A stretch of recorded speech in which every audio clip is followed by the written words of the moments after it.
সুপ্রিয় অভিভাবকবৃন্দ এবং স্নেহের শিক্ষার্থীবৃন্দ,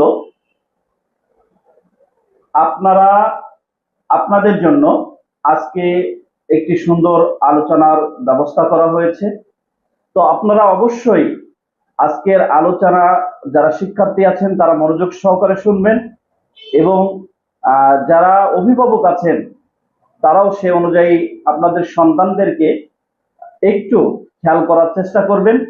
তো আজকে আলোচনা নিয়ে আসছেন ভাড়ুখালী মাধ্যমিক বিদ্যালয়ের assistant head teacher Mohammad Abdul Sabur. তিনি আপনাদের সামনে আজকে কথা বলবেন যে ছাত্রছাত্রীদের পড়াশোনায় অগ্রগতির যে কৌশল, এটা তারা কিভাবে অবলম্বন করতে পারে, এই বিষয় নিয়ে তিনি আজকে আপনাদের সামনে কথা বলবেন।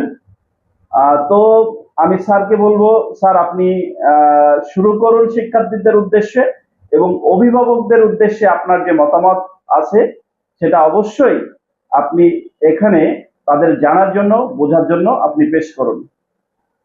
ধন্যবাদ।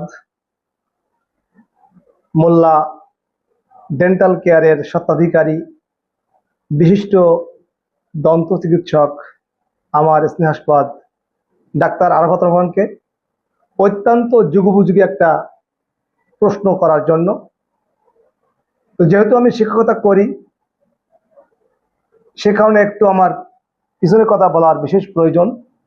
আপনারা হয়তো অনেকেই অবগত আছেন, আমাকে চেনেন, জেনেছেন, জানবেন যে আমি মোহাম্মদ আব্দুল সবুর, আমার বাসা আগরবাড়ি। তো আমি 13-12-11 সালের আগ পর্যন্ত সাতানিফাদা স্কুল কলেজের সহকারী শিক্ষক হিসাবে শিক্ষকতা করেছিলাম। ওখান থেকে আমার শিক্ষকতা শুরু হয়েছিল।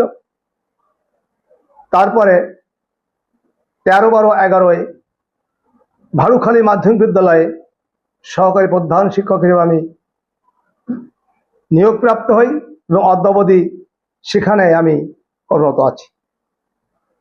তো এই মুহূর্তে আমি এতটুকু বলতে চাই, এই সুদীর্ঘ জীবনের অভিজ্ঞতার আলোকে আমি দেখেছি যে একজন শিক্ষার্থীকে কিভাবে পাঠে মনোযোগী করানো যায়।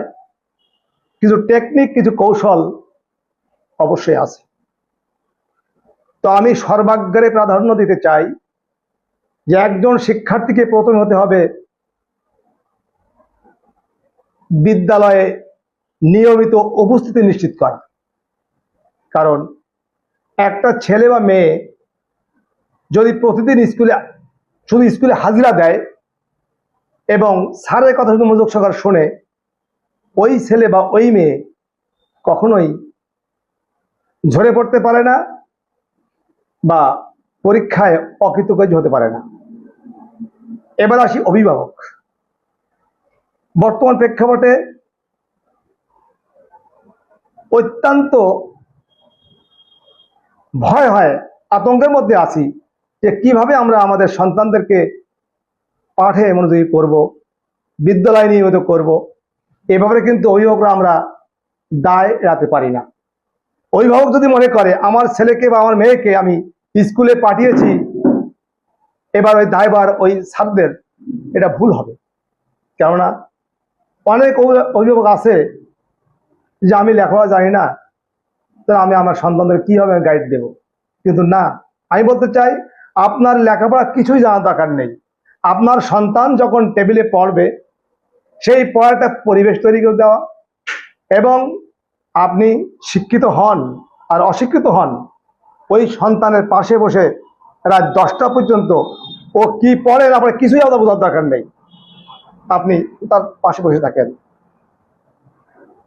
আমি অত্যন্ত পরিতাপের বিষয়ে বলতে চাই, বর্তমান অভিভাবক তাদের বাসায় গেলে পাওয়াই যায় না, সব বাজারমুখী।